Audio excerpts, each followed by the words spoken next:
Scuzați-mă pentru asta, începem imediat. Astăzi o să facem, deci, luăm de la început. Astăzi o să facem ASMR și unboxing la ce am luat eu de la magazin din Spania. Cine nu știe, eu acum sunt în Spania pentru că am venit în vacanță la mare. Am fost la mare și am fost la magazin să cumpărăm. Am venit cu mașina din Sighet. Mi-au luat 26 de ore să ajungem. Și 26 de ore. Deci noi ne-am oprit în Italia să dormim 2 zile, 2 nopți. Și ne-au luat 16 ore până în Italia cu mașina și din Italia încă 10 ore până în Spania. Și acum o să facem unboxing. Ne-am luat de la Dia. În fine, hai să începem.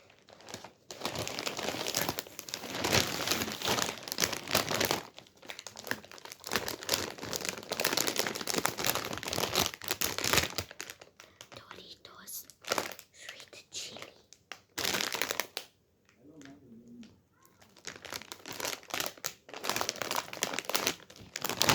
Nu o să le mănânc pentru că acum nu le desfac pe toate.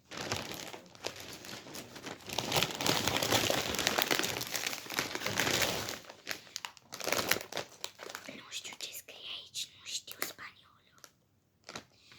Aici am văzut pe imagine că sunt chipsuri cu sare. Ceva de genul.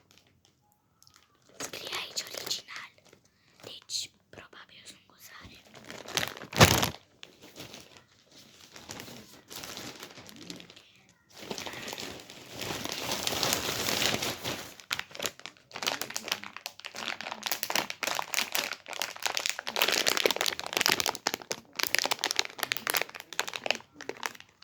Dacă vă întrebați de ce toate unghiile mi-s normale și doar asta e miculac, mi le-am pelit de pe lac.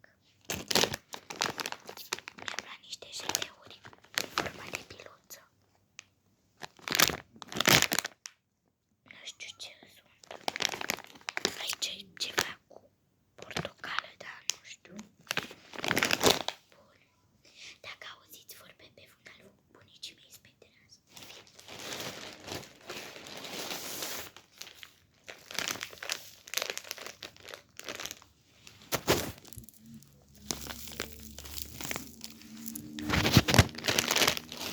Mi-am luat încă niște jeleuri cu căpșuni.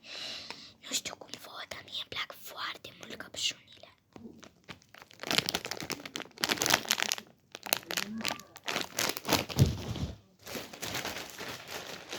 Și ultimul lucru pe care mi le-am luat.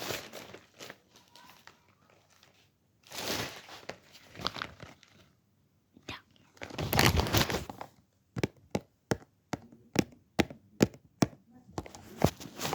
Scrie aici că are 143 de calorii.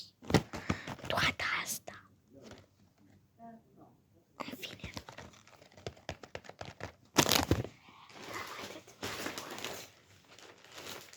Cam atât mi-am luat. Deci, nu au fost cine știe ASMR. Cine știe ce ASMR-ul ăsta, da. Deci, hai să vă explic. Stați un pic. Deci, mi-am amintit că mi-am mai luat ceva. Pringles cu ceapă și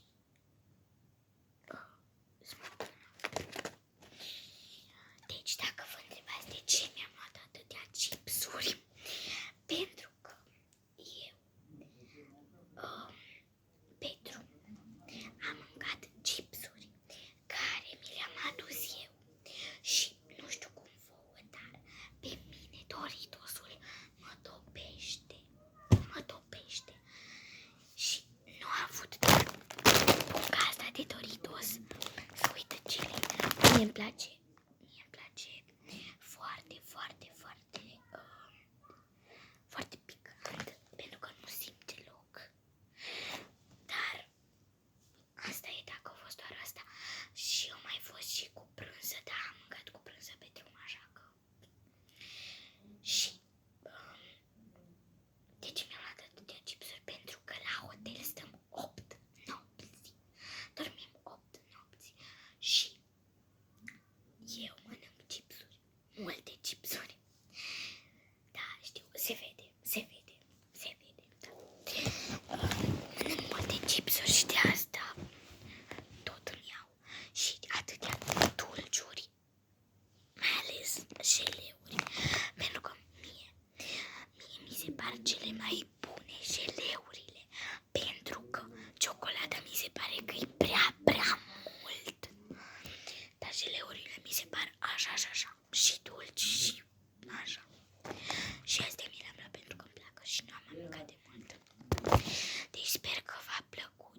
Știu